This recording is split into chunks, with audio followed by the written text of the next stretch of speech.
आपको 3.1 का जो दूसरा सवाल है, इसमें क्या दे रखा है कि कोई क्रिकेट का कोच है, 3 बल्ले और 6 गेंदें खरीदी है ना। तो उनका जो टोटल मूल्य है वो कितना, 3900 रुपये। और जब वो उसको कुछ और आवश्यकता पड़ी होगी तो वापस दूसरी बार खरीदने गया, तब उसने एक बल्ला और और 3 गेंदे, है ना, 1300 रुपये में खरीदे। तो अब हमारे पास दो इक्वेशन बनेगी, एक तो ये और एक इससे, ठीक है ना। अब उससे क्या, उसको हमें एक तो इक्वेशन मतलब समीकरण के रूप में दिखाना है, बीजगणितीय रूप में, और दूसरा है ज्यामितीय रूप में मतलब ग्राफ के रूप में दिखाना। तो सबसे पहले हम इसको बीजगणितीय रूप में लिखेंगे। तो हमें क्या, एक बल्ले और एक गेंद का मूल्य नहीं पता है, ठीक है ना। अगर वो पता चल जाए तो हम ये टोटल मूल्य निकाल सकते हैं। तो माना एक बल्ले का मूल्य, एक बोलो, एक बल्ले का मूल्य x और एक गेंद का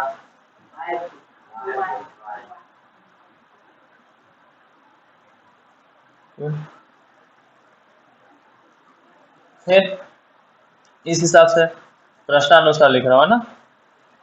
प्रश्नानुसार क्या था कि 3 बल्ले का मूल्य कितना हो जाएगा, 3 इंटू एक्स, है ना, 3 इंटू एक्स। क्योंकि एक बल्ले, अगर मैं ये मान लो एक बल्ले का मूल्य 700 रुपए है ना, तो 3 बल्ले का मूल्य कितना हो जाएगा, 3 इंटू 700, है ना। यहाँ पे एक बल्ले का मूल्य एक्स माना तो 3 इंटू एक्स, फिर कितना है 6 गेंद का मूल्य, तो 6 इंटू वाई, है ना, 6 इंटू वाई। अब ये जो टोटल जो सामान लेके आया हूं इसका योगफल कितना हो जाएगा, 3900 रुपया। आया समझ में? ये गेंद, ये बल्ले का मूल्य है, ये गेंद का मूल्य है, जो टोटल जो सामान लेके आया हूं उसका मूल्य 3900 रुपया, है ना। दूसरी कंडीशन क्या है,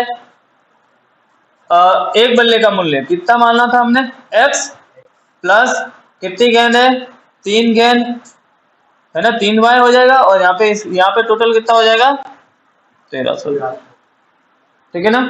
ये दो इक्वेशन आ गई, ये पहली इक्वेशन और ये दूसरी इक्वेशन, ठीक है। अब इनका हम क्या बनाएंगे, ग्राफ बनाएंगे। ये तो हो गया बीजगणितीय के रूप में व्यक्त कर लिया। अब हम ज्यामितीय रूप में व्यक्त करेंगे। तो यहाँ पे समीकरण 1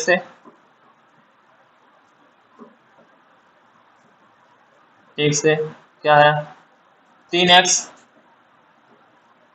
प्लस 6y बराबर 3900।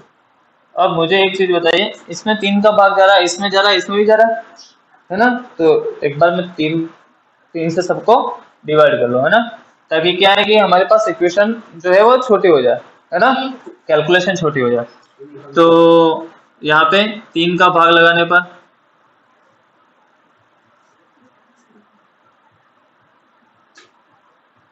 अगर नहीं जा रहा है तो आपको नहीं लगाना, ठीक है ना। यहाँ पे जा रहा है तो लगा लो, x हो जाएगा यहाँ पे 2y हो जाएगा बराबर 1 बार और 3 बार, ठीक है ना। अब यहाँ पे x को इधर रखो, 2y को इधर ले जाओ, है ना, x बराबर 1300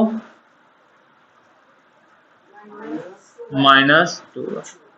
अब इसमें कौन सी वैल्यू रखूंगा, किसकी वैल्यू रखूंगा, y की अलग अलग वैल्यू रखूंगा, क्योंकि y इस साइड है ना, y की अलग अलग वैल्यू रखूंगा। जो इस साइड होगा उसकी वैल्यू बाद में आएगी, जो है ना, जो बराबर के साइड अकेला है उसकी वैल्यू बाद में आएगी, जो सबके साथ में है उसकी वैल्यू पहले हमें रखनी पड़ेगी, ठीक है। तो यहाँ पे किसकी वैल्यू रखूंगा, y की वैल्यू रखूंगा और x की वैल्यू आएगी, ठीक है ना। 3 मान निकालूंगा। अब y बराबर में क्या रखूं, y बराबर अपन हाँ ठीक है 600 रख देता हूँ, y बराबर 600, ठीक है ना।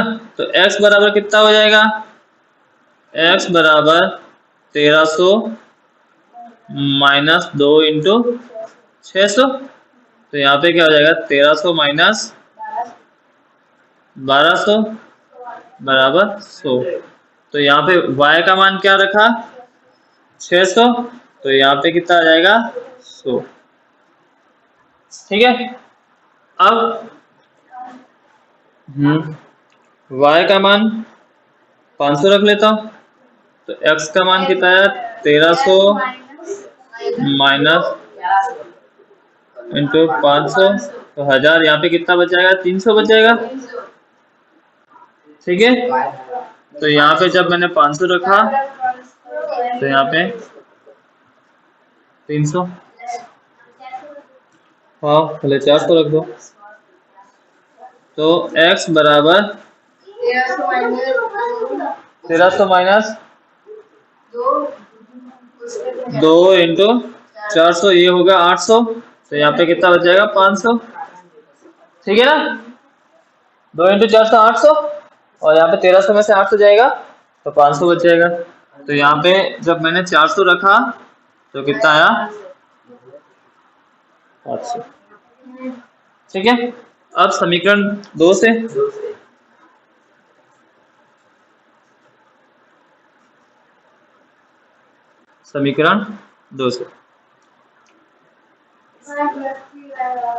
क्या है समीकरण 2? x plus 1300। इसको सॉल्व करूंगा कितना आ जाएगा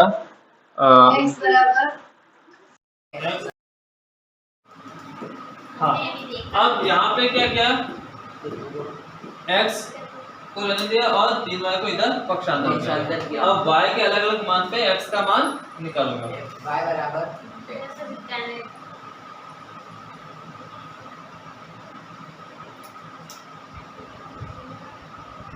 क्या यहाँ पे x और y। अगर मैं यहाँ पे y बराबर वही रखूं 600 रखूं, 600 रखूंगा। तो यहाँ पे x बराबर 3 इंटू 600, तो ये 1800 हो गया। 1800 1300 को माइनस करूंगा तो कितना हो जाएगा, माइनस में बचेगा। माइनस का 1300 माइनस का 1800 में माइनस का 500। ठीक है, अब y बराबर कितना रखूं, ज्यादा रखूं है ना, 800 नहीं कम रखूं, सॉरी कम रखता हूँ, यहाँ पे रखता हूँ 300 रखता हूँ। ठीक है ना, तो x बराबर 1300 माइनस 3 इंटू 300, तो यहाँ पे 900 यहाँ पे कितना बचेगा माइनस का, सॉरी ये ज्यादा रहेगा ना, 3 9 और प्लस का 400। फिर एक और निकला दूसरा भी रख दो। y बराबर अगर मैं 400 y बराबर 400 रखूंगा। x बराबर क्या आ जाएगा 1300 माइनस 3 इंटू 400, तो ये 1200 हो गया, तो ये 100 बचेगा। ठीक है ना, तो यहाँ पे क्या क्या रखा, y बराबर 600 रखा, तो कितना बचा माइनस का 500 बचा। y बराबर 300 रखा, प्लस का 400 रखा।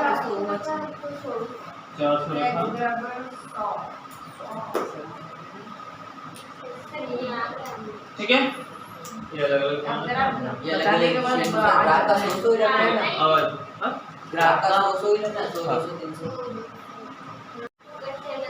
इसमें अपने इस तरह का ग्राफ होगा। हम पैमाना जो मानेंगे ये x अक्ष है, ये y अक्ष है, ये x है, पैमाना जो मानेंगे। अब देखिए x अक्ष पे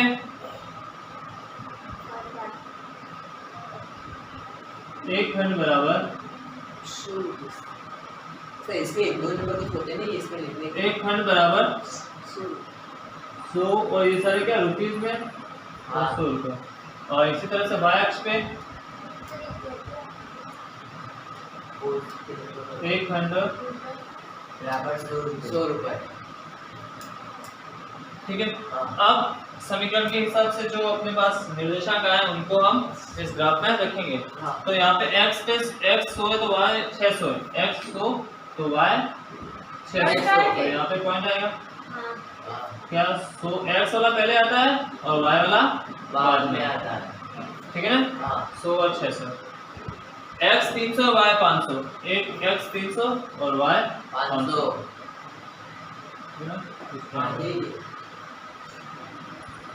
300 और 500। ठीक है। x 400 और sorry x 500 y 400, x 500 y 400।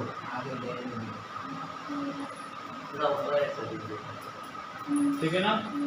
500 और 400। ठीक है ना? इस तरह से मिला जाए। ठीक है ना? ये अब किसका है? आपको ये सारा ये निर्देशांक भी लिखने है ना? और इस लाइन के ऊपर ये कौन सा समीकरण का है वो समीकरण भी लिखना। समीकरण कौन सा? 3x + 6y = 39। 3x + 6y = 39। ठीक है ना? अब इसी तरह से इसका x कितना? -500, y कितना? प्लस का 600, ये प्लस का 600 और ये माइनस का 500, माइनस का 500 और प्लस का 600। x का 400 y का 300, x का 400 y का 300।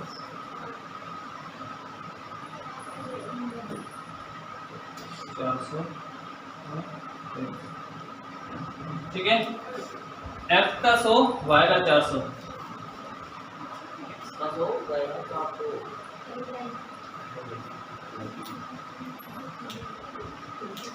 ठीक है ना? इस तरह से एक सीधी लाइन में आ गया।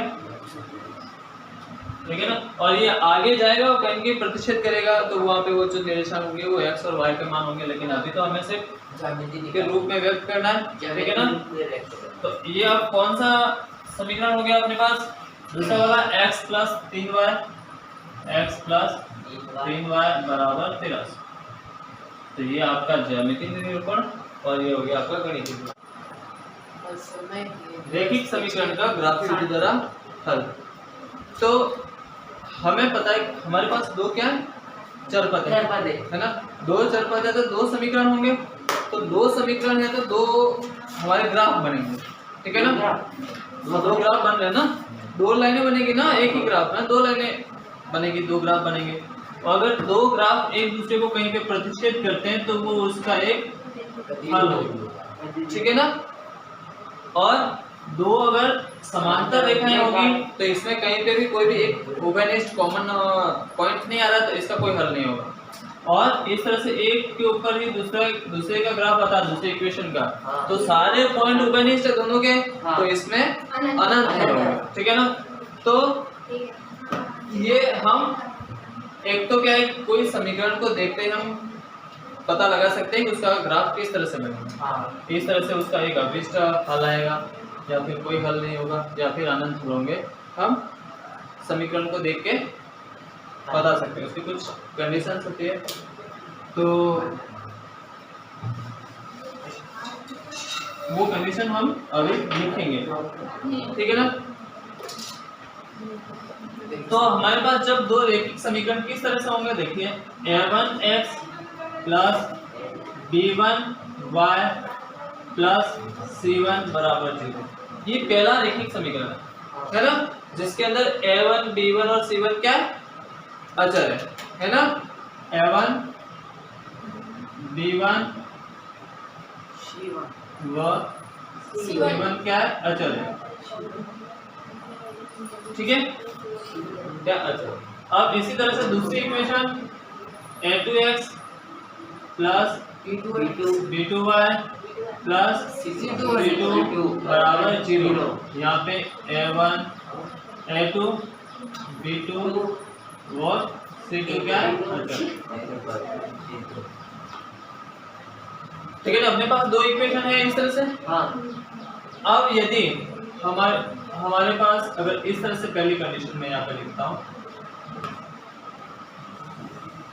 अगर मेरे पास A1 बटा A2, A1 बटा A2 और B1 बटा B2 अगर बराबर नहीं है ना, बराबर नहीं है, तो इसका जो ग्राफ है, ग्राफ किस तरह से आएगा, ग्राफ क्या आएगा, रेखा प्रतिच्छेद करेगी, है ना, प्रतिच्छेदी आएगा, है ना।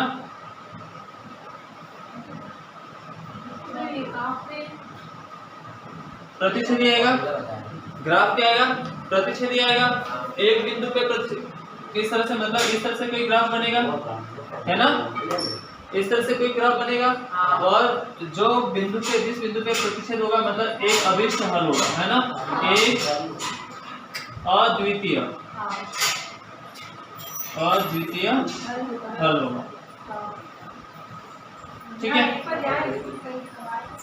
अब दूसरी कंडीशन, यदि A1 बटा A2 है बराबर है B1 बटा B2, लेकिन C1 बटा C2 के बराबर नहीं है ना, तब इनकी जो रेखा, जो ग्राफ बनेगा वो इस तरह से आएगा, क्या आएगा, समांतर रेखा आएगी,